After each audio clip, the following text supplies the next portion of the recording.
What's up, everybody?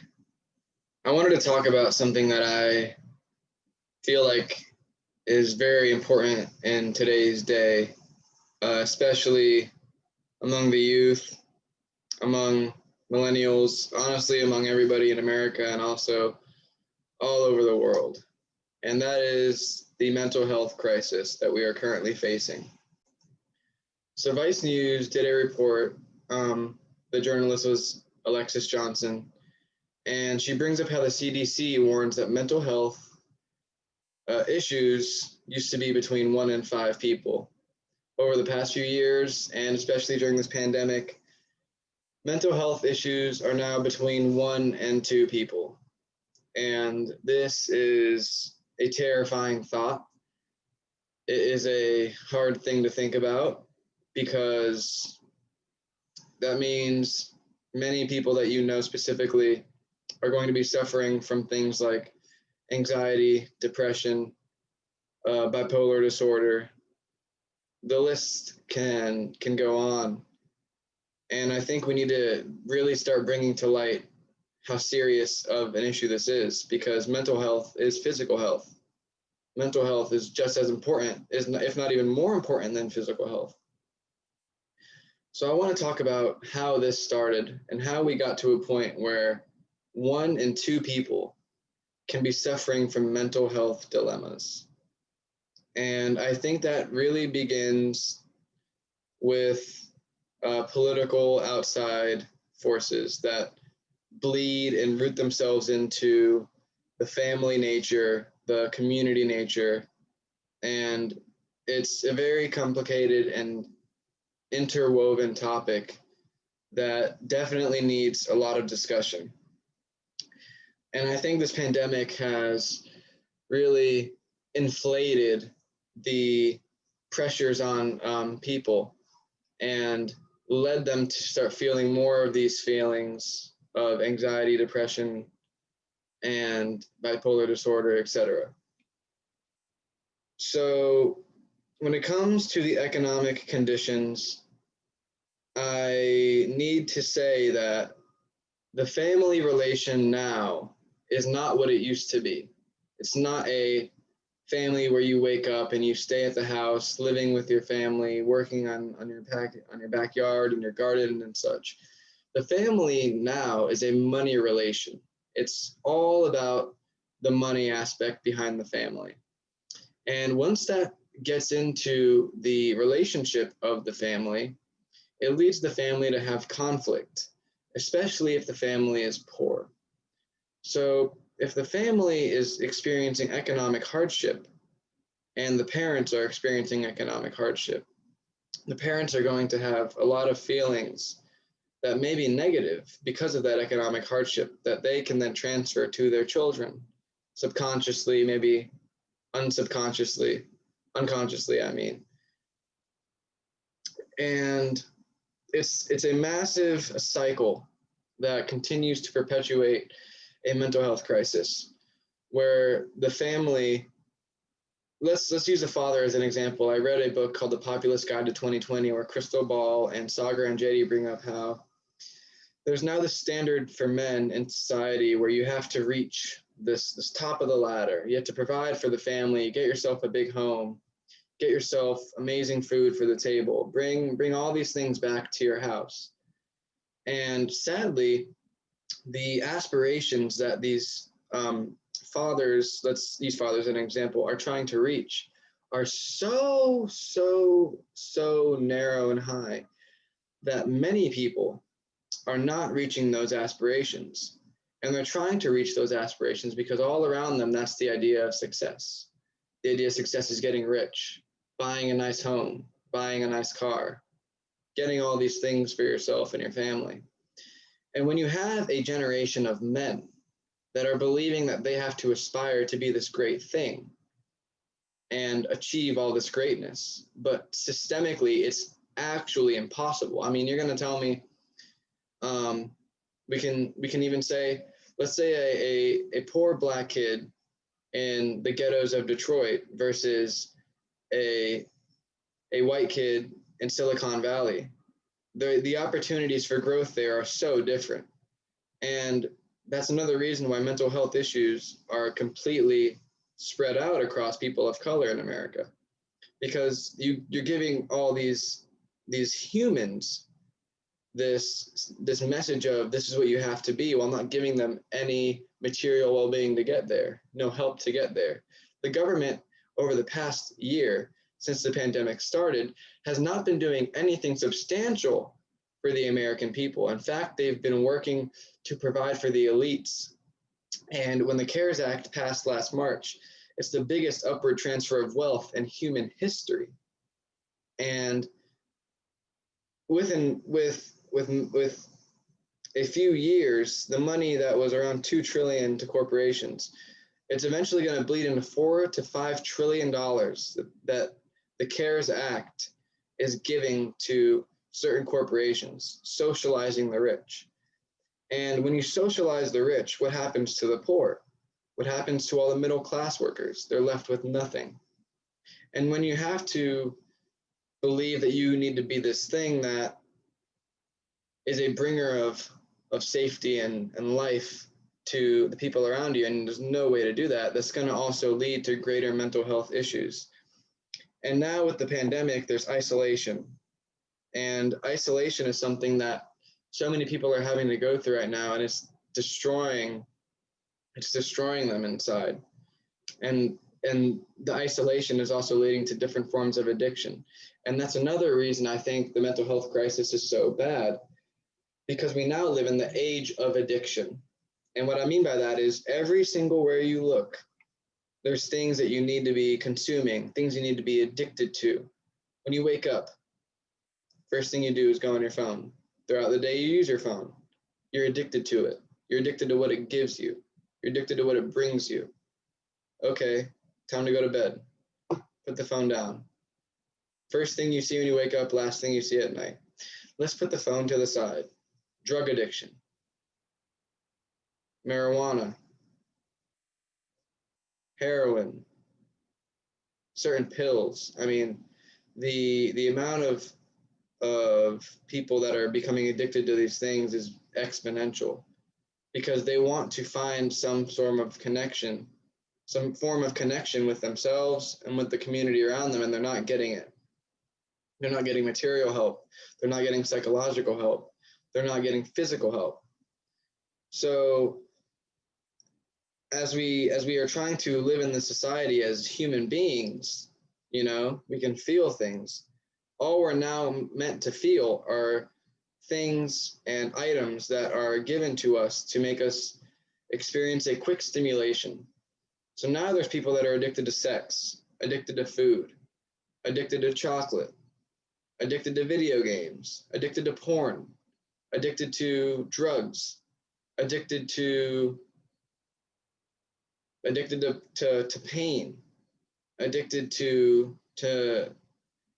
music. And although these things may be beneficial in a small amount, the problem now is that we are given such an influx of these things we can use, to the point where there's so much of it, we feel like we have to keep using it. We have to keep contributing to the society, because we feel like if we're doing something like that on our phone, maybe it's giving us that value and love that we all need to receive. But it's not. It's not at all. It's something that is easier to receive than actually seeking help and seeking out, what am I missing as a person, as a soul? So the forces that are leading to this are so deeply rooted in our society, within our capitalistic economy, that there's no wonder why mental health is just plummeting. There's no wonder.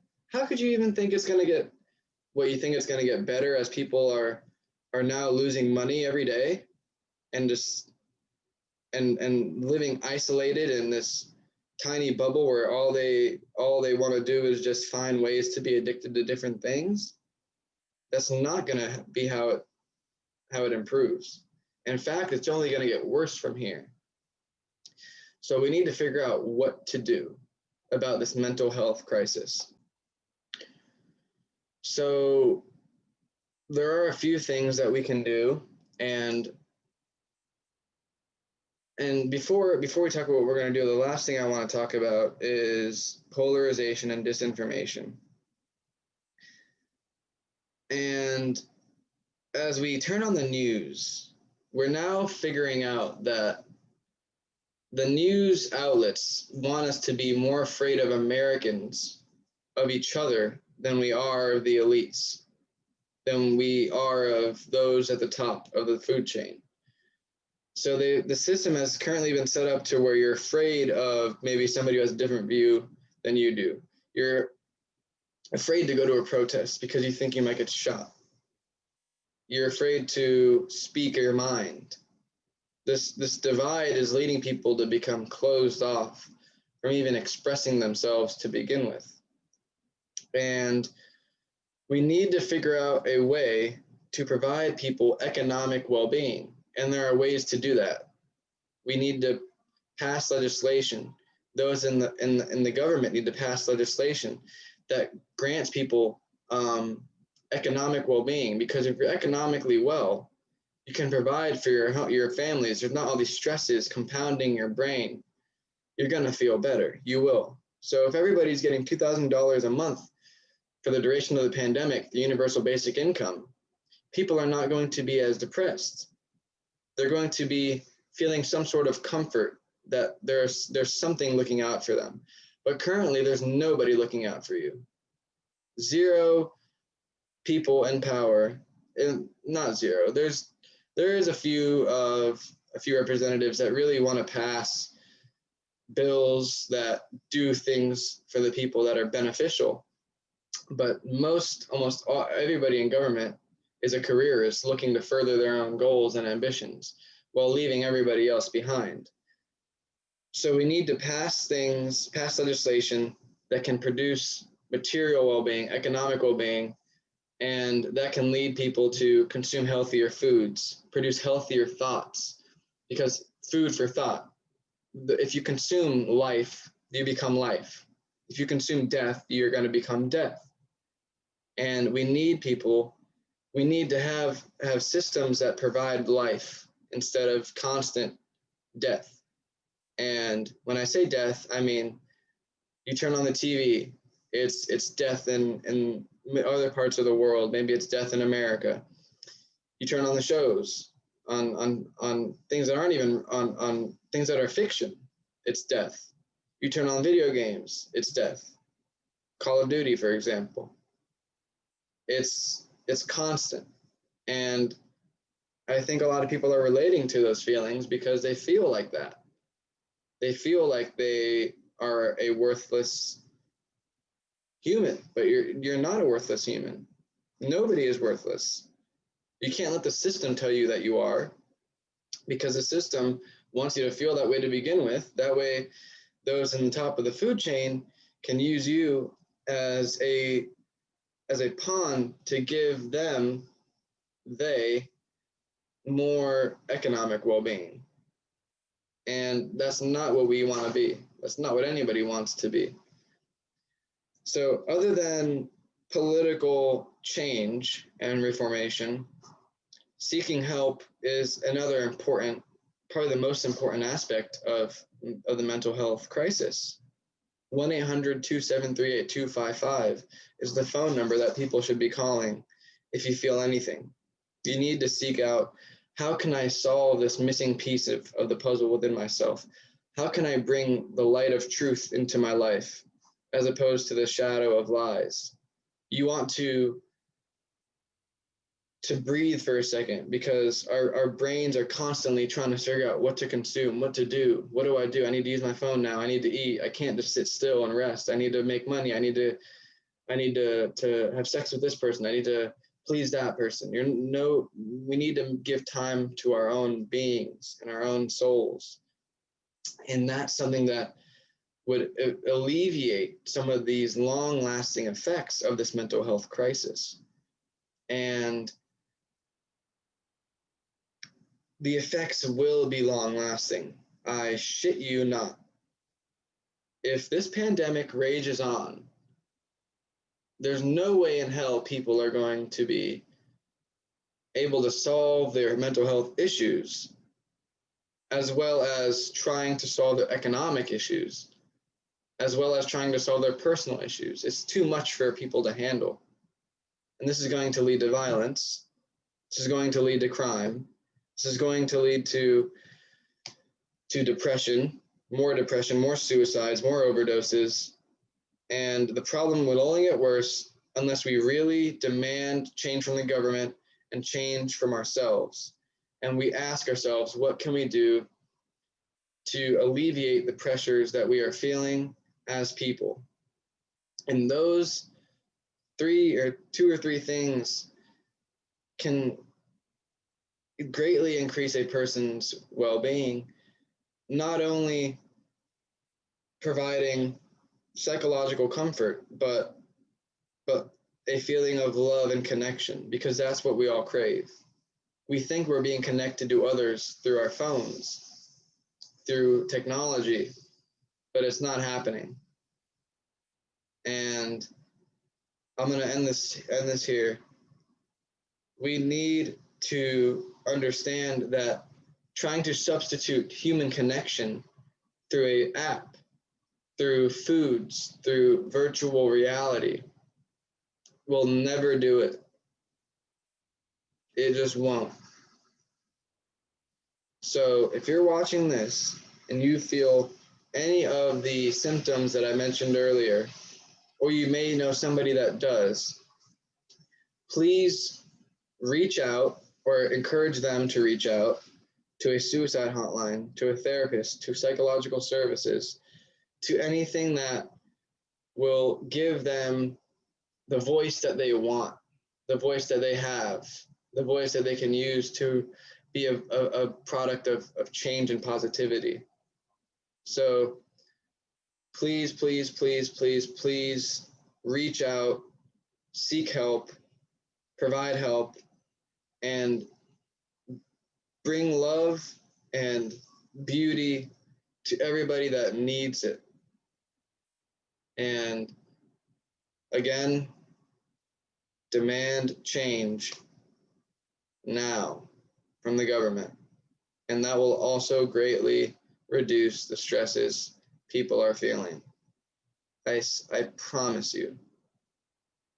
Thank you, and have a good day. 1-800-273-8255.